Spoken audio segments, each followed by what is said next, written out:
우리가 그동안 사도행전 1장과 2장을 살펴보았습니다. 사도행전 1장과 2장의 말씀을 보시면은 예수님의 약속의 말씀 믿고 승천하시는 예수님의 약속의 말씀 믿고 예루살렘을 떠나지 아니하고 오직 기도에 힘썼던 이 120명의 제자들에게 오순절날이 되었을 때 성령님께서 강림하시는 놀라운 역사가 일어났습니다. 그래서 이것을 우리는 오순절 성령 강림이다 이렇게 이름을 붙였습니다. 그래서 성령의 충만을 받은 120명 모두가 급하고 강한 바람 같은 소리를 들었습니다. 그리고 불이와 같이 갈라지는 모습을 눈으로 목격했습니다. 성령의 말하게 하심을 따라 다른 언어로 하나님의 큰 일을 선포하는 놀라운 일들이 일어났습니다. 오순절을 맞이해서 예루살렘에 모여든 이 수많은 사람들이 이 제자들이 전하는 하나님의 큰 일을 들으면서 각자가 자기의 언어로 듣는 이 놀라운 역사가 일어나므로 아주 놀랍고 기이하게 여겼습니다. 그러나 어떤 이들은 오히려 술에 취했다라고 조롱하는 사람들도 있었다는 것을 보았습니다. 이때 베드로가 사도들 가운데 일어서서 설교를 합니다. 우리는 결코 술에 취한 것이 아니고 우리 주님이 약속하신 대로 성령의 임하심을 받은 사람들입니다. 즉 성령 충만을 받은 사람들입니다 라고 말씀을 선포합니다. 그리고 베드로는 계속해서 예수 그리스도를 전파합니다.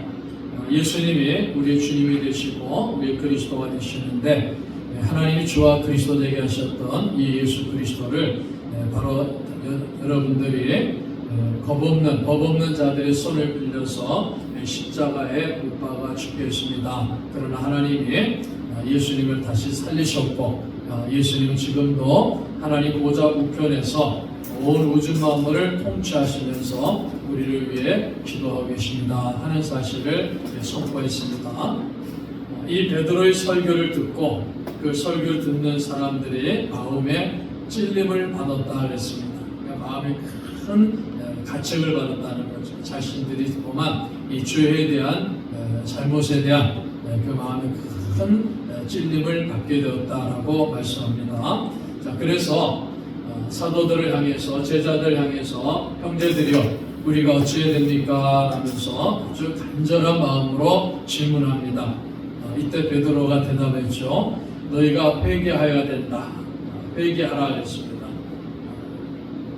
예수님을 십자가에 못 박은 죄, 또 하나님의 말씀에 순종하지 않은 죄, 자기 마음대로 살아왔던 이 패역한 세대에서 패역한 신령으로 살아왔던 그런 죄를 회개하라.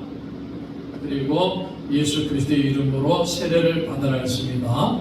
옛사람이 죽고 옛사람은 십자가에서 그리스도와 함께 죽고 새로운 사람으로 다시 태어나야 된다. 그래서 세례를 받아야 된다라고 말씀합니다. 죄사함을 받아라. 죄 용서를 받아야 된다는 거죠. 그렇게 하면은 성령의 선물을 받습니다. 우리와 똑같이 성령의 선물을 받는다라는 사실을 선포합니다. 그리고 이 약속, 죄 용서함 받고 성령의 선물을, 즉 성령의 충만을 받고 성령의 내주하심 받는 이 약속은 너희와 너희 자녀뿐만이 아니라 유대인뿐만이 아니라 모든 먼데 사람 이방인들에게도 다 해당되는 것이기 때문에 우리 하나님 부르시는 사람들은 모든 사람들이 이렇게 이 약속을 받을 수 있다라는 사실을 선포합니다. 그래서 베드로는 결론적으로 여러분들은 이 패역한 세대에서 구원을 받아야 됩니다 하고 하나님의 말씀을 선포합니다. 누구든지 주의 이름을 부르는 자들은 구원을 받습니다 라고 선포합니다. 이 베드로의 설교를 들은 사람들 가운데 41절에 보면은 그 말을 받은 사람들은 세례를 받으며 이날의 신도의 수가 3,000이나 더하더라. 3,000명이 베드로가 전하는 설교, 하나님 말씀, 예수 그리스도의 말씀을 듣고 자신들의 죄를 깨닫고 죄를 고백합니다. 회개합니다. 그리고 예수 그리스도를 주님으로 믿고 고백하면서 구원을 받는 놀라운 역사가 일어났다라는 사실을 성경은 우리들에게 가르쳐 줍니다. 그래서 3천 명이 회개하고 예수님을 주님으로 믿고 구원받는 놀라운 역사가 예루살렘에서 일어난 겁니다. 42절의 말씀 보시면요, 그들이 누굽니까? 예수님을 주님을 영접한 3천 명의 새로운 신도들입니다. 예수님 막 믿기 시작한 사람들이죠. 그들은 설교를 듣고 예수님 주님으로 믿기 시작한 사람들입니다. 자, 그들이 사도의 가르침을 받아 서로 교제하고 떡을 떼며 오로지 기도하기를 힘쓰니라. 초신자들입니다. 이제 예수님을 믿었어요. 회개하고 자신들이 죄를 깨닫고 회개하고 성령의 임하심으로 말미암아 예수님을 주님을 믿는 그런 놀라운 복을 받은 사람들입니다. 자, 이 사람들이 어떤 일을 했느냐? 첫 번째 보니까 사도의 가르침을 받았다 그랬습니다. 사도들이 가르치는 말씀을 배우겠다는 거죠. 자, 사도들이 어떤 말씀을 가르쳤겠습니까? 물론 우리가 성경에 나와 있지 않지만은 사도행전 쭉 보시면은 사도들은 특별히 구약에 기록된 말씀을 가르칩니다. 구약의 말씀을 가르치고 그 구약을 실천하셨던, 그 구약을 이루셨던 예수 그리스도의 가르침을 성도들에게 가르쳐주는 거예요. 지금으로 말하면요, 구약 성경과 신약 성경, 하나님의 말씀을 가르쳤다는 겁니다. 사도의 가르침을 받았다. 사도들이 하나님의 말씀, 신구약 성경인 이 하나님의 말씀을 초신자들에게, 이제 예수님 믿고 예수님 주님 믿고 믿음의 삶을 시작한 이 초신자들에게 가장 먼저 한 일이 무엇입니까? 하나님의 말씀을 가르치는 그 일들을, 그 사역들을 행했다라고 성경은 가르쳐주고 있습니다. 하나님의 말씀을 배웠다는 것, 가르쳐주고 하나님의 말씀을 배웠다. 우리가 기독교 신앙생활 하는 데 있어서 하나님의 말씀이 가장 중요하다는 것을 꼭 기억하셔야 됩니다. 이 말씀을 등한히 하는 사람들이 참 많습니다.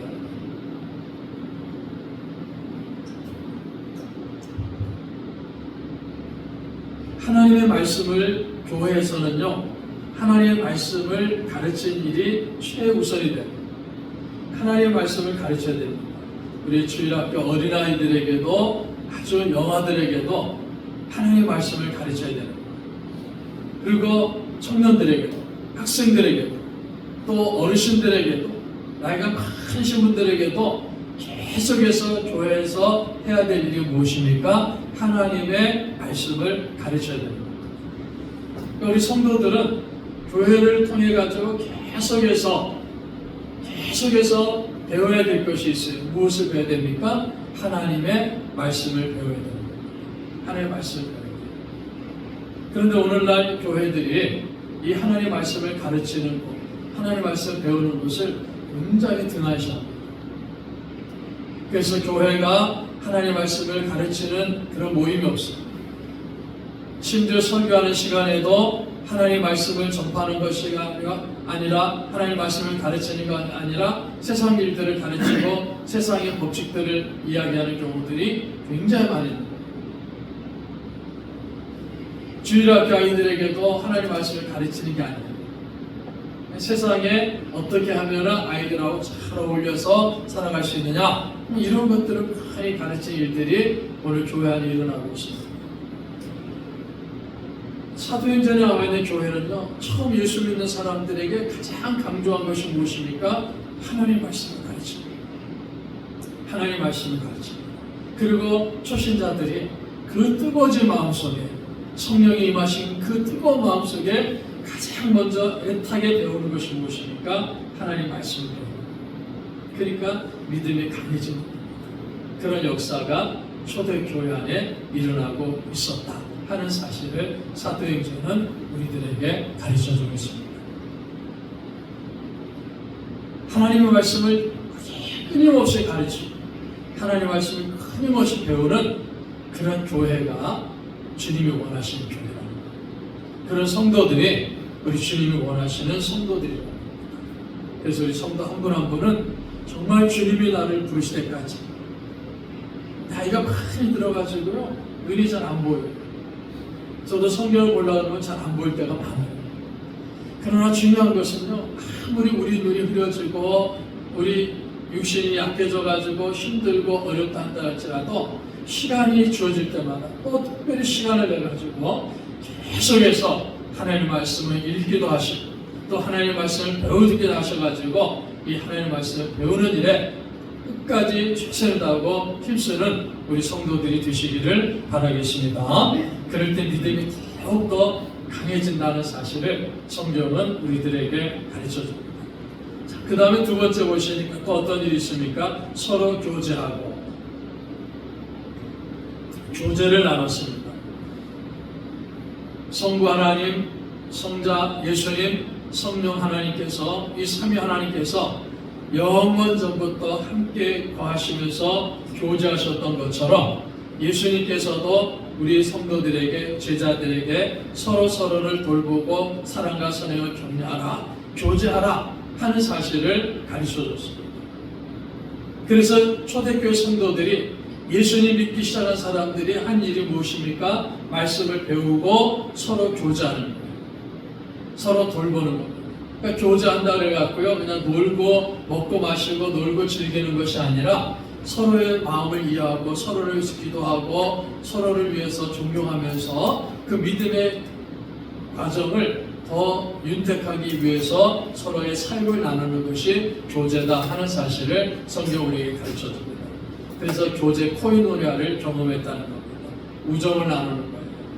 하나님의 사랑과 예수 그리스도의 평안을 함께 나누면서 함께 즐거워하는 겁니다. 때로는 힘들고 어려운 일이 있으면은 그 사람과 함께 마음 아파하고 애통하면서 함께 기도하는 겁니다. 사도들의 가르침을 받고 그 가르침대로 배운 것에 대해서 기쁨과 즐거움과 또 아픔을 함께 나누는 이러한 모습을 가지고 성도들이 교제하였다 하는 사실을 성경은 우리에게 가르쳐줍니다. 그래서 교회는요 하나님께 예배하는 것이 가장 중요합니다. 교회가 하나님께 예배드리는 것을 등한시하면은 그건 올바른 교회라고 말할 수 없죠. 그러니까 교회는 예배하는 것이 가장 중요합니다.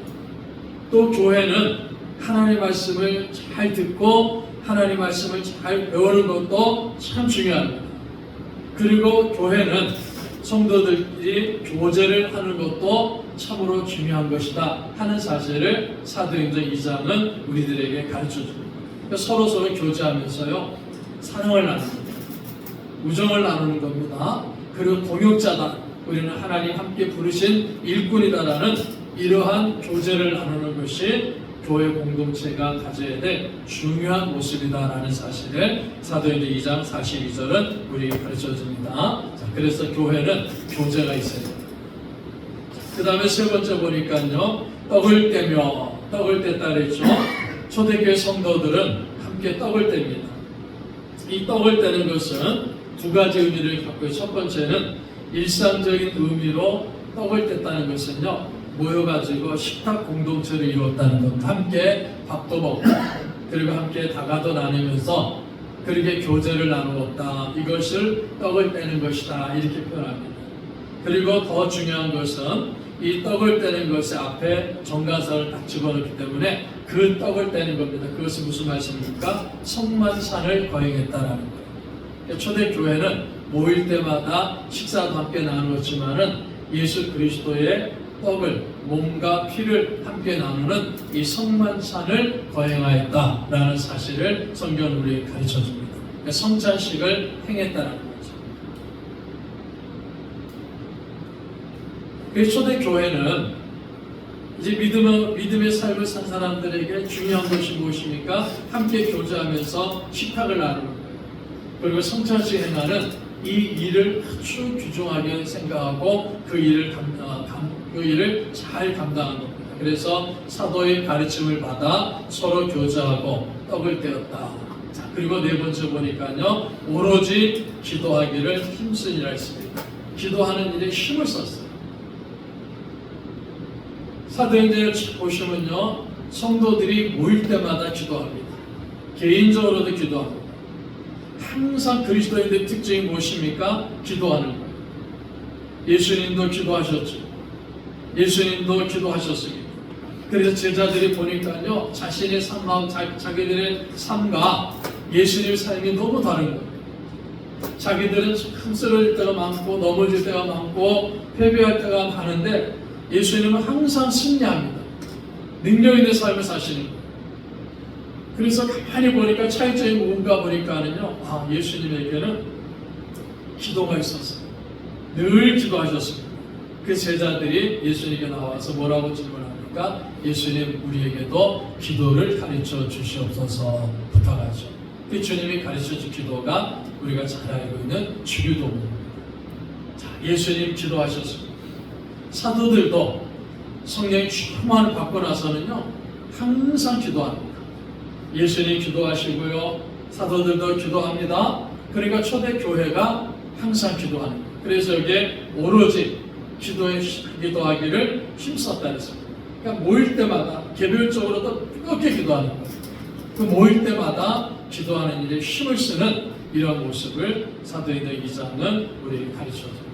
그래서 교회는 기도하는 교회가 됩니다. 성도들은 기도하는 성도가 됩니다. 그래야지 우리가 하나님의 은혜를 받는 것이고 하나님과 동행하는 삶을 사는 것이고 하나님이 주시는 힘을 공급받는 거예요. 그래서 삶 속에서 그 힘을 공급받아 가지고 우리를 유혹하는 모든 악한 마귀들의 세력들과 당당하게 싸워서 승리하는 삶을 살 수가 있는 것입니다. 기도하는 교회, 기도하는 성도가 될 때 승리하는 역사가 일어나는 거고 그때 부흥의 역사가 일어난다는 사실을 성경은 우리들에게 가르쳐주고 있습니다. 3,000명이 예수님을 믿기 시작했죠.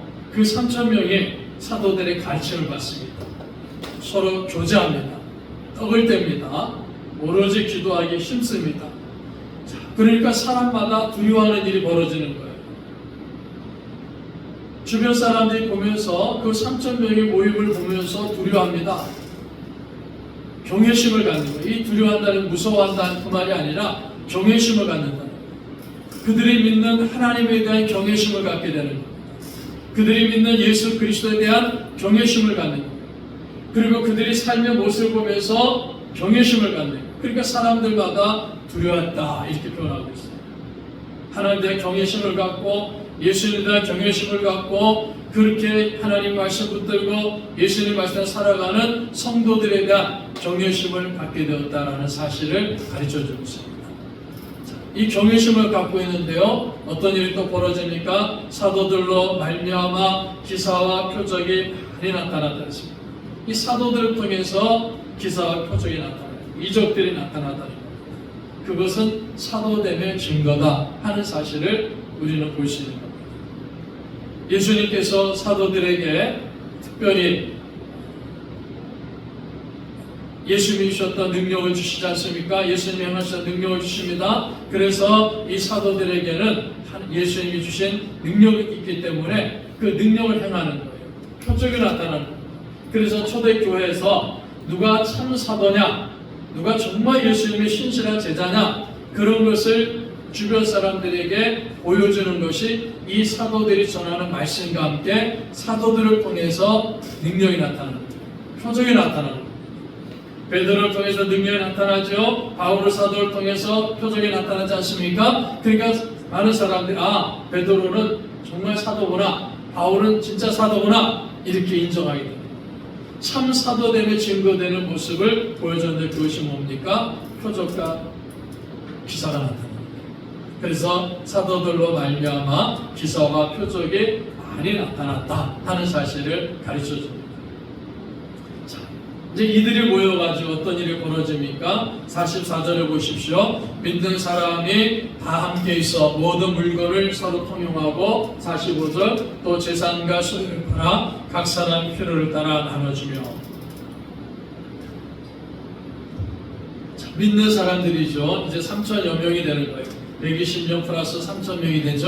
그러니까 적어도 3,000명 이상이 됩니다. 이 믿는 사람이 다 함께 있어서 모든 물건을 서로 통용합니다. 물건을 서로 나누는 거예요. 그리고 재산과 소유를 팔아서 가난한 각 사람의 필요를 따라 나눠주는 겁니다. 놀라운 일들이 벌어졌어요. 여러분, 지금도 우리가 살고 있는 시대에도 그렇지 않습니까? 이 사람들에게 가장 중요한 것이 뭐냐? 아마 대부분의 사람들이 물질이다. 이렇게. 그러니까 사람들은 나는 물질이 있으면 참 행복합니다. 이렇게 믿어요. 물질을 신으로 믿는 거예요. 그래서 이 물질, 돈을 소유하기 위해서 모든 일들을 다 하고 살아가는 것이 오늘 이 시대의 사람들의 모습입니다. 그러니까 돈이 작은 사람들, 없는 사람들도 돈도 하면서 돈을 얻기 위해서 모든 것을 힘을 쏟는 거예요. 돈이 많아갖고 주체할 수 없는 사람들도요, 그 욕심이 끝나지 않아요. 그래 더 많은 돈을 얻기 위해 가지고 그 더 많은 돈을 소유하기 위해서 계속 돈 하면서 돈을 숭배하고 살아가는 것이 오늘 이 시대의 사람들의 모습입니다. 그것은 이 시대뿐만 아니라 인류 역사 속에서 계속해서 나타나는 거예요. 사도행전에서도 마찬가지. 초대교회 성도들에게서도 그들 삶의 가장 큰 것이 무엇이냐 할 때 돈이라는 거예요. 그 당시도 많은 사람들이 돈에 힘을 믿고 돈을 신으로 섬기고 살아가는 그런 시대였다는 거예요. 그런데 그런 시대에 물건을 서로 통용하는 거예요. 내가 가지고 있는 것을 없는 사람에게 나눠주는 거예요. 재산과 소유를 팔아가지고 각 사람 필요를 따라 나눠주는 거예요. 그런데 여기서요, 우리가 중요한 것을 봐야 됩니다. 이 예루살렘에 모여왔던 사람들, 거기서 예수를 만나고 성령의 임하심을 받아가지고 구원받은 그리스도인들이 된 사람들, 예수를 믿는 제자가 된 사람들, 그렇게 부유한 사람들이 없다라는 거예요. 아마 비율로 따지면요, 부유한 사람들보다는 가난한 사람들이 더 많은 것이 그 시대의 모습입니다. 자, 그런데 그 사람들 가운데 지극히 소수인 이 부유한 사람들이 자신의 재산과 소유를 팔아가지고 각 사람들에게 나누어주는 그야말로 놀라운 일들이 일어났다는 사실을 성경은 우리들에게 가르쳐줍니다. 그래서 초대교회의 특별한 환경에서 나오는 모습입니다. 이 공산주의자들이요, 바로 이 사도행전 2장을 자기들 뜻대로 변형시켜가지고 사회재산을 소유하지 못하게 만든 거예요. 그래가지고 모든 사람들이 함께 일하고 함께 씁시다, 이렇게 만들어낸 이론이 공산주의 사상입니다. 개인의 재산이라든지 개인의 소유권을 주장할 수 없는, 그래서 물질이 가장 우선시되고 그 물질을 중요시하고 물질 중심으로 살아가는 것이 공산주의 사회랍니다. 그런데 여러분, 우리가 성경에 보시면요, 성경 공산주의를 말하는 게 아니에요. 구약 성경에도 그렇고 신약 성경에도 보면요, 우리 각자에게 사유 재산을 보유하는 것을 인정하는 일들이 굉장히 많이 나옵니다. 그리고 사유 재산을 소유하는 것을 강하게 권장하고 있어요. 그런데 이 초대교회 특수한 현상 중에 하나가 무엇이냐 할 때, 그 사유 재산을 갖고 있는 사람들이 그 주변에 가난한 사람들, 불쌍한 사람들에게 자기 것을 팔아서 나눠주는 그런 역사가 일어났다는 사실을 사도행전 2장은 우리에게 가르쳐주고 있습니다. 재산과 소유를 팔아갖고 각 사람의 필요에 따라서 나눠주는 것. 절망적이고 궁핍한 삶을 산 사람들이 초대교회 성도들 가운데 많이 있습니다. 물론 부유한 삶을 산 사람도 있을 겁니다. 그러나 대부분의 사람들이 절망적이고 궁핍한 삶을 사는 사람들이에요. 그런데 그 사람들과 함께 나눔의 삶을 살아왔다는 겁니다. 부유한 사람들이 재산과 소유를 팔아서 가난한 사람들 도와주는, 이것이 나눔에 관한 성경의 원칙이다라는 것을 오늘 우리가 꼭 기억하셔야 됩니다. 자, 그래서 성경을 보시면요, 우리가 구약 성경과 신약 성경에서 동일하게 말씀합니다. 여러분, 우리가 11조에 대해서 지금도 많은 사람들이 얘기를 하는데, 어떤 목사님들은 가장 훌륭한 목사님들이라고 인정받는 분들 가운데도요, 11조는 구약적 개념이니까 목사님들이 11조 하라고 말씀해서는 안 됩니다, 이렇게 이야기하는 분들도 많습니다. 물론 우리가 여러분 11조를 해야지만이 하나님 주시는 복을 받습니다. 11조를 하지 않으면요 하나님 그 복을 다 걷어가고요 실패하게 되고 망하게 됩니다. 이렇게 만약 설교한다면 그것도 성경을 잘못 설교하는 겁니다. 우리가 나눔에 관한 하나님께서 가난한 사람들을 돌봐야 된다는 것을 성경을 통해서 굉장히 많이 우리에게 가르쳐 줍니다. 그래서 딱 성경은 이렇게 말씀하는 거예요. 부유한 사람들도 하나님의 일을 위해 가지고 자신의 부에 대해서 10분의 1을 하나님께 드리라는 거예요. 부유한 사람들요, 재산이 예를 들어 1,000억이 있다 그런 사람도요 자신의 부에 대해서 10%를 하나님께 드리라는 겁니다. 그게 11조겠네요. 부유한 사람은 하면 되는구나. 그러면 가난한 사람은 나는 가난해가지고 아무것도 없습니다. 그냥 가난한 사람에게 나는 그냥 받으면 됩니다. 이거 성경적 법칙이 아니라 하나님은요 부유한 사람에게도 말씀하지만 가난한 사람들에게도 하나님의 일을 위해서 그 가난한 중에서 11조를 행하라 이렇게 말씀합니다.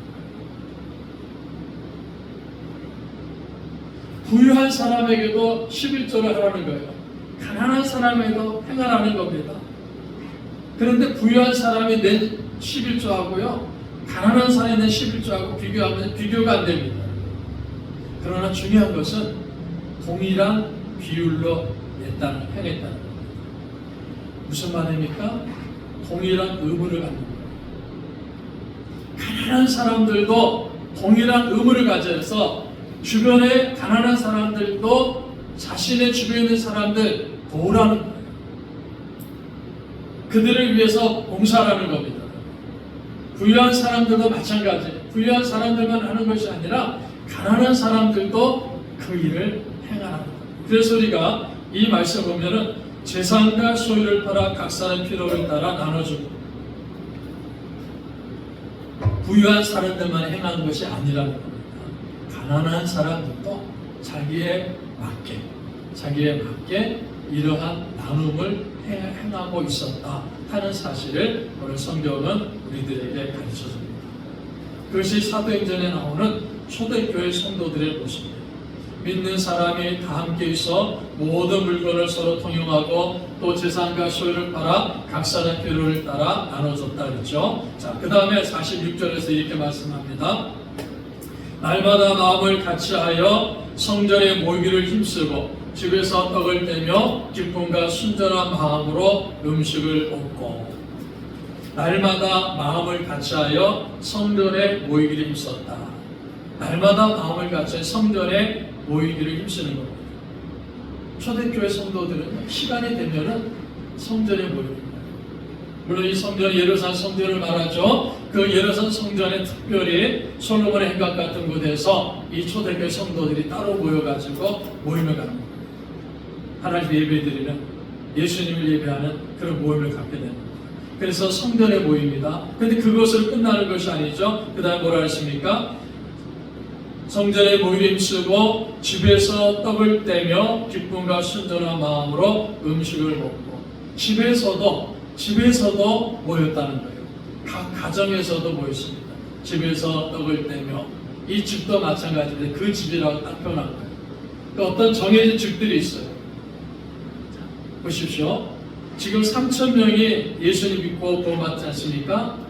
쉽게 설명하면 3,000명이 한 교회의 교인이 된 거예요.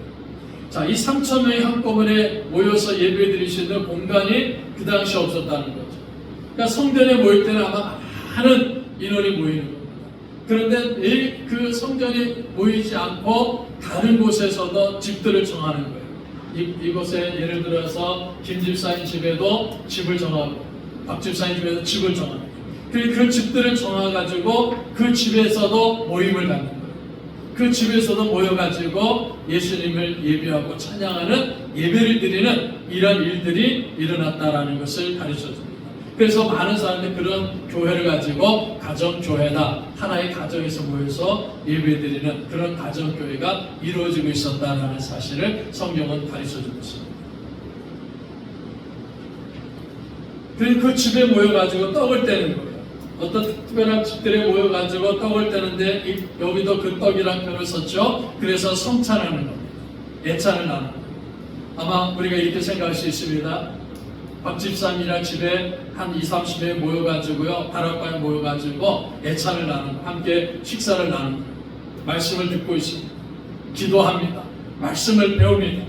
그리고 애찬을 나누면서 성만찬을 거행하는 이러한 일들이 초대교회 성도들에게 계속해서 이루어졌다라는 사실을 성경은 가르쳐주고 있습니다. 떡을 떼며 기쁨과 순전한 마음으로 음식을 먹고 기쁨으로 잔치가 벌어지니까 기쁘지 않습니까? 기쁜 마음. 근데 여러분 우리가 이제 고린도전서 이렇게 보면요, 이 초대교회 성찬식이 이제 변질이 되기 시작합니다. 어떻게 변질됩니까? 이 성찬식이 변질되는 건 사람들 가운데 이런 사람들이 있어요. 일찍 와가지고요, 음식을 많이 먹어버려요. 일찍 와가지고 포도주도 많이 마셔버려요. 욕심을 내는 거예요. 그래서 일찍 와가지고 음식도 많이 먹고 일찍 와서 포도주도 많이 마셔요. 그래서 술 취해버린 사람들이 막 나타나기 시작합니다. 애차를 나누면서 함께 교제하고 함께 사랑을 나누고 함께 대화하고 함께 마음 좋은 일이 있을 때 기뻐하고 즐거워하고 또 힘든 일이 있을 때 서로 마음 아파하면서 기도해주고 하는 그런 일들이 쭉 진행되는데, 그 가운데 이제 좀 잘못된 마음 먹은 사람들 와가지고는 어떻게 하니까 일찍 와가지고요, 음식도 많이 혼자 많이 먹어요. 일찍 와 포도도 많이 먹어서 취해버립니다. 그래서 그 애찬의 의미가 퇴색돼 버리는 이러한 일들도 일어났다는 사실을 우리가 볼 수 있어야 됩니다. 인간의 마음속에 그런 본질적으로 지금 부패한 심정이 있기 때문에 이런 일들이 나타납니다. 그런데 초대교회가 모였을 때는요, 이 사도이장에 모였을 때는요, 정말 집에서 떡을 떼며 기쁨을 나누는 거예요. 순전한 마음, 깨끗한 마음을 나누는 거예요. 그래서 서로 음식을 먹는 거예요. 아마 각자가 맛있는 음식을 해갖고 와가지고요, 함께 나눠 먹는 이런 일들이 일어났습니다. 뭐 지금같이 뭐 식당에 있어갖고 식당에서 크게 만들고 그런 것이 아니라 각자가 자기 집에서 음식을 싸갖고 오죠. 그래서 그 음식을 펼쳐놓고 함께 음식을 나누는 그 애찬식을 거행하였다는 사실을 우리가 볼 수가 있습니다. 자, 그리고 하나님을 찬미했다 그랬습니다. 찬양합니다. 모일 때마다 하나님 찬양합니다. 예수 그리스도의 이름을 높입니다. 성령의 역사를, 거룩한 역사를 찬양합니다. 자, 그러니 어떤 일이 벌어집니까? 온 백성에게 칭송을 받으니 그 모습을 보는 사람들이요, 칭찬하는 거예요. 야, 저 예수 믿는 사람들 참 멋있구나. 저 예수 믿는 사람들 참 아름답구나. 저들의 모습이 정말 천국의 모습 같구나. 이러면서 온 백성에게 칭송을 받는 은혜의 역사가 일어납니다. 잘 보셔야 됩니다. 이 사람들이요, 예수 믿고 10년, 20년, 30년 그렇게 된 사람들이 아니에요. 이분들이 어떤 사람들입니까? 베드로의 설교를 듣고요, 자신들의 죄를 회개하고 이제 예수님 믿습니다 이렇게 고백한 그야말로 믿음의 삶을 시작한 사람들이에요. 믿음의 삶을 시작한 사람들인데요, 사도들의 가르침을 받습니다. 주님의 말씀을 배웁니다. 그러니까 내가 배운 이 주님의 말씀, 이 말씀 붙들고 나는 이 말씀대로 살아가야 되겠습니다. 그래서 그 말씀대로 살아가는 모습을 보여주는 거예요. 내가 가지고 있는 거 가지고 힘들고 어려운 사람에서 나눠줍니다. 좋은 음식들을 가지고 와서 함께 애찬을 벌이면서요, 즐거워하고 기뻐합니다. 서로 사랑을 나누고 교제를 나눕니다. 이런 실천하는 아름다운 모습을 쭉 보여줍니다. 그러니까 그 모습을 보던 많은 사람들이, 그 주변에 온 백성이라는 것은 무슨 말입니까? 믿지 않는 사람들 말이에요. 믿지 않는 많은 사람들이 그 사람들을, 그리스도를 보면서 칭송하는 거예요. 참 멋있는 사람들이구나, 아름다운 사람들이구나, 신앙생활을 잘하는 사람들이구나. 그래서요, 이름을 붙여주지 않습니까? 어떤 이름을 붙여줍니까? 아, 이 사람들은 예수님을 믿고 예수님을 따르는 사람들이구나. 그래서 그리스도인이다, 크리스찬이다 하는 이름을 붙여줍니다. 저 사람들 예수님 따르는 사람들이구나. 예수님을 믿고 따라가는 사람들이구나. 저 사람들 작은 예수구나. 그래서 이름을요 그리스도인이다, 크리스찬이다 하는 이런 이름을 붙여주는 친족으로 들어갔어요. 자, 그러니 어떤 일이 벌어집니까? 47절 맞이해 보시면요, 주께서 구원받는 사람을 날마다 더하게 하십니다. 우리 주님께서요 구원받는 사람을 날마다 더하게 하셨어요. 사도들의 가르침을 받고 서로 교제하고 떡을 떼며 오로지 기도하기에 힘쓰면서 모든 사람이, 믿는 사람이 다 함께해서 모든 물건을 서로 통용하고 재산과 소유를 팔아서 각사의 필요를 따라 나눠주고 마음을 같이 성전에 모이려 힘쓰고 집에서 떡을 떼며 기쁨과 순전한 마음으로 음식을 먹고 하나님을 찬양하고 가장 중요한 예수 그리스도의 복음을 증거합니다.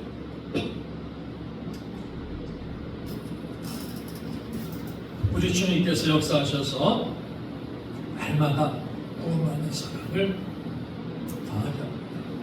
그러니까 그 모습을 보고 매일같이 날마다 매일같이 예수 믿는 사람들이 나오는 거예요. 주님 앞으로 나오는 사람들이 생겼다는 겁니다. 그래서 더 많은 사람들이 예수님의 주를 믿고 구원받는 놀라운 역사가 일어났다라고 성경은 우리에게 가르쳐줍니다. 자, 그래서 우리가 이제 사도행전 1장과 2장을 보셨습니다. 초대교회, 특별히 예루살렘에서 시작한 그 예루살렘 교회가 어떤 교회였나 하는 것을 2장 마지막 부분은 우리들에게 분명히 가르쳐주고 있습니다. 초대교회, 그리스도의 삶의 모습이 어떤 모습입니까? 말씀을 배웁니다. 말씀을 배웁니다. 서로 교제합니다. 식탁 공동체를 나눕니다. 기도합니다. 재산도 나눕니다. 그들은 어디 있었는지 하나님께 예배드립니다. 성전에서 예배드립니다. 가정에서도 예배드립니다. 그래서 그 사람들이 모이는 곳곳마다 놀라운 역사가 일어납니다. 많은 사람들이 칭찬하는 역사가 일어납니다. 그래서 많은 사람들이 주님께서 더 많은 사람들을 그 공동체 안으로 이끌어 주시는 부흥 역사가 일어났다는 사실을 초대교회는 우리에게 가르쳐줍니다. 지금 이 시대 교회가 예루살렘 교회 같은 초대교회가 되기를 주님의 이름으로 축복합니다. 우리 꿈 있는 교회가 여러분 이런 교회가 돼야 돼요. 그래서 이런 교회가 되고자 하는 우리 꿈을 꾸시기를 바랍니다. 말씀을 배우는 교회가 돼요. 개인적으로도요 시간 내셔서 하나님 말씀을 배우십시오.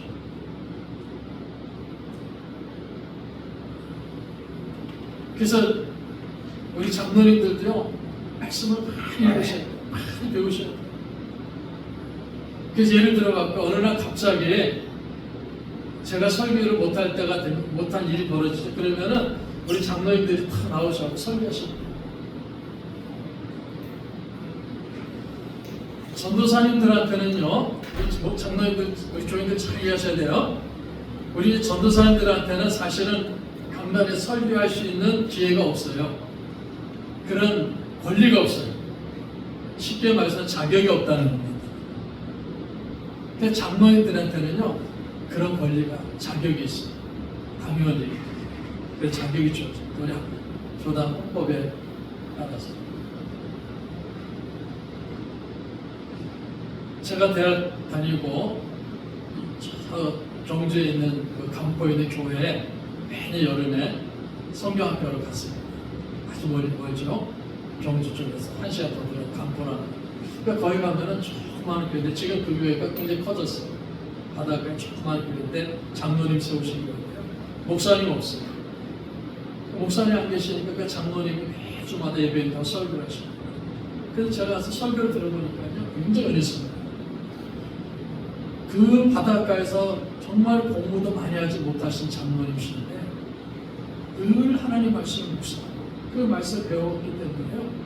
그 장로님이 경주제일교회 큰 교회 장로님 하시다가 그 시골에 오셨어요. 거기서 주일마다 설교하는 아주 은혜가 됩니다. 지금 그 교회가 굉장히 크게 성장했어요. 예전에는 한국 교회에 이런 장로님들이 많이 계셨습니다. 왜 그렇습니까? 말씀을 잘 배우게 됩니다. 말씀을 잘 배우게 됩니다. 우리 권사님도 예전에 권사님도 어떻습니까? 그냥 어디 가든지 기도하시는, 성도들 힘들고 어려운 곳에서 그분 찾아가고 권사님한테 기도해요. 얼마나 오랫동안 기도합니까? 얼마나 뜨겁게 기도합니까? 왜 그렇습니까? 말씀을 열심히 배웠고 오로지 기도하는 일에 힘쓰기 때문입니다. 근데 지금 그런 장면도 찾기 드물어요. 그런 권사님 찾기 드뭅니다. 그러니까 어려움을 많이 당하는 것이 오늘 이 시대의 교회입니다. 저는 우리 교회 장로님들, 우리 교회 권사님들이 주님의 말씀을 잘 배우셔갖고 이런 사역을 잘 감당하는 그런 귀한 권사님들과 장로님들이 되실 줄 믿습니다. 항상 그렇게 준비하셔요. 그게 초대교회 모습이에요. 그것이 오늘 이 시대의 교회 모습이 되어야 됩니다. 근데 이 시대는 너무 이런 것이 없어요. 너무나 이런 은혜, 하나님의 말씀 배우는 것이 없어요. 오로지 기도한 일이 없어요. 그러니까는 우리가 영적으로 굉장히 침체되어 있고 영적으로 죽어있고 영적으로 아무 일도 하지 못하는 그런 교회들도 변질되어가는 이런 모습을 지금 많은 교회들이 경험하고 있는 겁니다. 예루살렘 교회로 돌아갑시다. 이런 얘기를 많이 하지 않습니까? 그 예루살렘 교회, 그 사도행전 2장이라는 교회는 어떤 교회였습니까? 이미 우리가 다 예루살렘 교회 성도들처럼 주의 성령께서 우리에게 임하셨어요. 우리는 성령 충만을 받고 있는 겁니다. 그럼 어떤 일이 일어나야 됩니까? 말씀을 배우는 교회가 됩니다. 말씀을 가르치고 말씀을 배우는 교회가 됩니다. 서로 교제하는 교회가 되어야 됩니다. 식탁 공동체를 나누는 교회가 되어야 됩니다. 서로 오로지 기도에 힘쓰는 교회가 되어야 됩니다. 그리고 서로 돌보는 이 돌봄 있는 교회가 되어야 됩니다. 어디서든지 예배하는 교회가 되어야 됩니다. 이럴 때마다 더욱더 놀라운 성령 역사가 일어나게 됩니다. 그래서 사람들이 우리를 보면서 칭송하는 교회가 되어야 될 줄로 믿습니다. 그러면은 우리 주님께서 구원받는 사람을 날마다 더하게 역사를 이루어 주십니다. 우리 꿈 있는 교회가 이런 교회가 되어서 하나님 꿈을 이뤄가는 교회가 되는 우리 교회가 되고 우리 성도들이 되시기를 주님의 이름으로 축복합니다.